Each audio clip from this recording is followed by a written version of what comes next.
អូខេឥឡូវយើងមកសិក្សាមេរៀនភាគរយរបស់យើងបន្តទៀតដែលវីដេអូនេះគឺយើងសិក្សាទៅលើការបដូរភាគរយទៅជាប្រភេទវិញម្ដងអញ្ចឹងវីដេអូមុនលោកគ្រូបានបង្ហាញហើយអំពីរបៀបបាទបដូរប្រភេទទៅជាភាគរយឥឡូវយើងចាប់ផ្ដើមសរសេរពីភាគរយទៅជាប្រភេទវិញម្ដងអញ្ចឹងការបដូរភាគរយទៅជាប្រភេទថ្ងៃនេះលោកគ្រូលើកយកបាទមាន7លំហាត់គំរូអញ្ចឹងយើងទៅមើលលំហាត់កទាំងអស់គ្នាអញ្ចឹងលំហាត់ក5%យើងចាប់ផ្ដើមសរសេរទៅជាប្រភេទទៅអញ្ចឹងការសរសេរទៅជាប្រភេទយើងគ្រាន់តែបាទយក5នេះភាគ100មកគឺរួចជាស្រេចទេបាទ5ជាងសរសេរមក5ចំណែកបាទ5%មានន័យថា5ភាគ100អញ្ចឹងយើងសរសេរមក5ភាគ100តែប៉ុណ្ណឹងអញ្ចឹងបើយើងសរសេរ5ភាគ100បាទក៏គេឲ្យយើងត្រូវដែរអត់ខុសទេណាអានឹងជាទម្រង់ប្រភេទហើយប៉ុន្តែក្នុងករណីនេះបើសិនបើប្រភេទហ្នឹងយើងអាចសម្រួលបានគឺយើងត្រូវតែសម្រួលអញ្ចឹងតកតងទៅនឹងរបៀបនៃការសម្រួលប្រភេទគូបញ្ជាក់ផងដែរថាប្រសិនបើពុកម៉ែបងប្អូនក៏ដូចជាបងប្អូនសិស្សានុសិស្សបាទមិនទាន់ចេះពីរបៀបក្នុងការសម្រួលប្រភេទទេអាច comment នៅខាងក្រោមវីដេអូនេះបានលោកគ្រូនឹងព្យាយាមធ្វើវីដេអូអំពីរបៀបនៃការសម្រួលប្រភេទនៅវីដេអូក្រោយអញ្ចឹងឥឡូវលោកគ្រូសូមសម្រួលចុះណាលោកគ្រូអត់ចង់យក5ភាគ100នឹងទេលោកគ្រូចង់សម្រួលប្រភេទហ្នឹងឲ្យវាតូចជាងនឹងបន្តិចទៀតអញ្ចឹងក្នុងការសម្រួលបាទអញ្ចឹងលោកគ្រូសេឡើងវិញ5ភាគ100អញ្ចឹងក្នុងការសម្រួលបាទភាគយកលោកគ្រូសម្រួលនឹង5មានន័យថាភាគយកលោកគ្រូចែកនឹង5អញ្ចឹងភាគបែងគឺត្រូវចែកនឹង5ដែរណាបើភាគយកចែក5ភាគបែងគឺចែកនឹង5ដែរអញ្ចឹងភាគយកលោកគ្រូសម្រួលនឹង5ឬក៏ចែកនឹង5ទៅគឺស្មើនឹង1ចំណែកភាគបែងពេលដែលសម្រួលនឹង5ទៅ100ចែកនឹង5គឺភាគបែងគឺនៅសល់តែ20ទេបាទអញ្ចឹងយើងបានបាទតម្រងប្រភេទគឺ1ភាគ20អញ្ចឹង5%គិតជាប្រភេទគឺស្មើនឹង1ភាគ20ណាស្មើនឹង1ភាគ20ណា5%អូខេបន្តមកទៀតគឺយើងចូលលំហាត់ខ12%អញ្ចឹង12%យើងសរសេរ12ភាគ100បាទដូចខាងលើដែរមកបាទ12ភាគ100បាទ12ភាគ100អញ្ចឹងសម្រាប់បងប្អូនដែលអត់ចេះសម្រួលប្រភេទបងប្អូនអាចសរសេរតែប៉ុណ្្នឹងក៏បានដែរណាត្រូវដូចគ្នាអញ្ចឹងសម្រាប់លោកគ្រូគឺលោកគ្រូចង់សម្រួលបាទប្រភេទហ្នឹងឲ្យតូចជាងនឹងបន្តិចទៀតអញ្ចឹង12ភាគ100អញ្ចឹង12ភាគ100គឺលោកគ្រូសម្រួលវានឹង4ណាអញ្ចឹងភាគយក12ភាគ100នេះបាទអញ្ចឹងភាគយកលោកគ្រូសម្រួលវានឹង4បាទចំណែកភាគបែងលោកគ្រូសម្រួលវានឹង4ដែរកាលណាភាគយកយើងសម្រួលនឹងប៉ុន្មានភាគបែងសម្រួលនឹងប៉ុណ្ណឹងអញ្ចឹងយើងទទួលបានចម្លើយមក12ចែក4មកភាគយកគឺបាន3ចំណែកភាគបែង100គឺយើងចែកឲ្យ4នេះគឺបាន25បាទគឺបាន25អញ្ចឹងយើងទទួលបានចម្លើយប្រភេទគឺ3ភាគ25ណា12%យើងសរសេរជាប្រភេទគឺស្មើនឹង3ភាគ25ឬក៏យើងស្មើនឹង12ភាគ100ក៏បានដែរណាអូខេបានដូចគ្នាតោះបន្តមកទៀតគឺ20%អញ្ចឹង20%យើងសរសេរមកស្មើបាទ20ភាគ100បាទស្មើ20ភាគ100អញ្ចឹង20ភាគ100នេះលោកគ្រូត្រូវការសម្រួលវាឲ្យតូចបន្តិចណាអូខេអញ្ចឹង20ភាគ100អញ្ចឹង20ភាគ100គឺលោកគ្រូត្រូវការសម្រួលអញ្ចឹងភាគយកលោកគ្រូសម្រួលនឹង20បាទមានន័យថាលោកគ្រូសម្រួលតែម្ដងគឺបាទឲ្យចេញចម្លើយមកប្រភេទហ្នឹងគឺសម្រួលទៅមុខទៀតឡើងបានហើយតែបើសិនជាយើងអត់សូវច្បាស់អំពីរបៀបនៃការសម្រួលប្រភេទទេអ្នកខ្លះសម្រួលបាទបងប្អូនខ្លះគាត់សម្រួលម្ដងហើយប្រភេទហ្នឹងនៅសម្រួលបានទៀតអ្នកខ្លះសម្រួល2ដងហើយនៅតែប្រភេទអាចសម្រួលបានទៀតតែនេះដោយសារតែយើងប្រើប្រាស់ការសម្រួលប្រភេទនេះគឺរបាទយើងធ្វើតាមតួចែករួមធំបំផុតណារតួចែករួមធំបំផុតនៃភាគយកនិងភាគបែងអញ្ចឹងយើងសម្រួលតែម្ដងគឺចេញចម្លើយសម្រួលឡើងកើតហើយណាតែម្ដងគឺស្រេចអូខេឥឡូវយើងទៅបន្តទៀតអញ្ចឹងបើភាគយកយើងសម្រួលនឹង20មានន័យថាយើងចែកនឹង20ភាគបែងយើងចែកនឹង20ដែរអូខេចែកនឹង20ដែរអញ្ចឹងភាគយកសម1ចែកទៅស្មើ1ចំណែកភាគបែងយើងសម្រួលទៅ100សម្រួលនឹង20គឺស្មើ5ណាស្មើ5អញ្ចឹងយើងទទួលបាន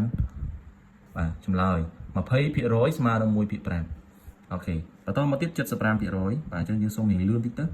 បាទអញ្ចឹង75ភាគ100ណាកុំឲ្យនីតិយើងវែងពេកអូខេ75ភាគ100អញ្ចឹងលោកគ្រូត្រូវការសម្រួលដែរអញ្ចឹង75ភាគ100អញ្ចឹង75នេះគឺលោកគ្រូសម្រួលនឹង25បាទចំណែកភាគបែងនេះគឺលោកគ្រូសម្រួលនឹង25ដែរអូខេស្មើអញ្ចឹង75សម្រួលនឹង25គឺយើងបានចម្លើយ3បាទចំណែក100យើងចែកនឹង25គឺបានចម្លើយ4អញ្ចឹង75%សរសេរជាភាគគឺស្មើនឹង3ភាគ4បន្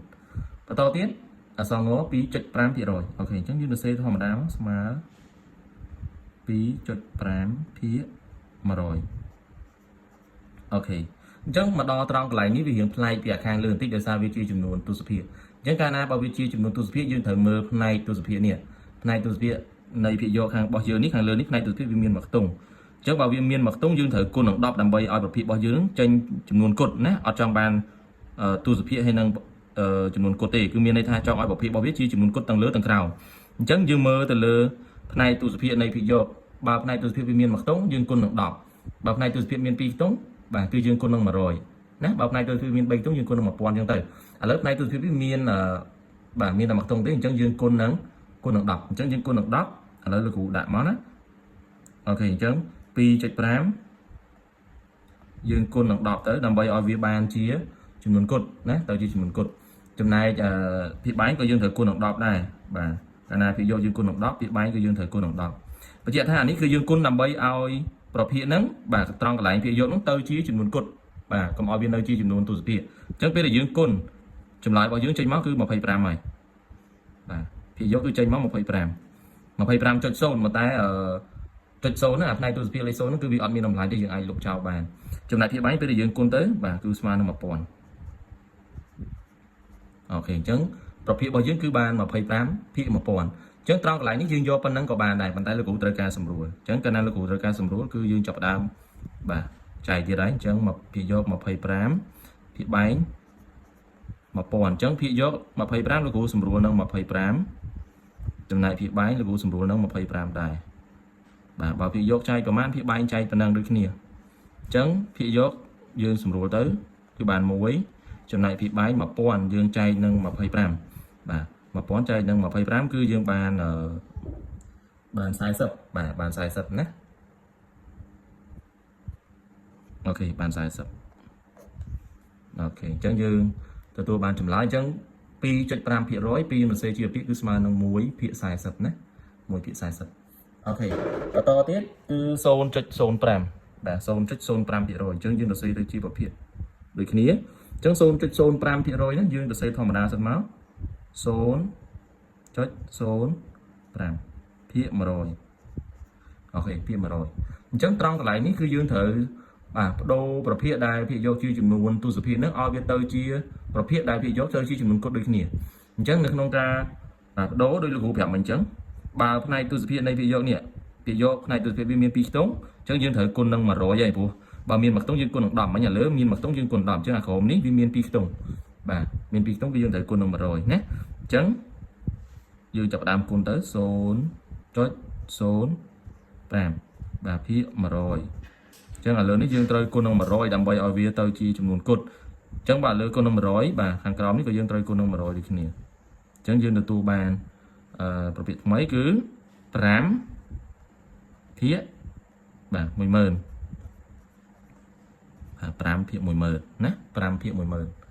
អញ្ចឹងខាងលើនេះ 0.05 យើងគុណនឹង100ទៅគឺស្មើ 5.00 បាទស្មើ 5.00 អញ្ចឹងអាចុច00នៅខាងក្រោយនេះគឺយើងអាចលុបចោលបានដោយសារតែលេខ5ទេណាផ្នែកគុតចំណែកខាងក្រោមនេះភាគបែងគឺយើងគុណទៅគឺស្មើ 10000អញ្ចឹងមកដល់កន្លែងហ្នឹងយើងយកប៉ុណ្ណឹងក៏បានយើងសម្រួលតទៀតក៏បានដែរតែលោកគ្រូចង់សម្រួលអញ្ចឹងលោកគ្រូសម្រួលតទៀតបាទ5ភាគ 10000បាទមានន័យថាលោកគ្រូសម្រួលវានឹង5ដើម្បីឲ្យប្រភេទហ្នឹងរៀងតូចជាងនឹងទៀតអញ្ចឹងខាងក្រោមលោកគ្រូចែកនឹង5ដែរអញ្ចឹងភាគយក5ចែក5បាទគឺយើងស្មើ1ចំណែកភាគបែងបាទភាគបែងយើងចែកនឹង5ទៅបាទបាទនេះយើងចែកនឹង5វាបាន2000បាទ 10000 ចែកនឹង5វាបាន2000អូខេចែកនឹង5បាន2000ណា2005ដងគឺ 10000អូខេត្រូវហើយណាអូខេអញ្ចឹងការបដូរភាគរយទៅជាប្រភេទលោកគ្រូសុំបង្ហាញតែ6លំហាត់ហ្នឹងទេបាទទុកលំហាត់ឆនេះមួយបាទសម្រាប់ឲ្យបងប្អូនក៏ដូចជាពុកម៉ែបងប្អូនបាទរៀនអនុវត្តទាំងអស់គ្នាហើយកុំភ្លេច comment នៅខាងក្រោមបាទវីដេអូនេះផងថាតើចម្លើយរបស់វា 0.25% សរសេរជីវភាគស្មើនឹងប៉ុន្មានណាអរគុណច្រើនសម្រាប់ការតាមដានទស្សនាវីដេអូនេះតាំងពីដើមរហូតដល់ចប់ណាបាយបាយ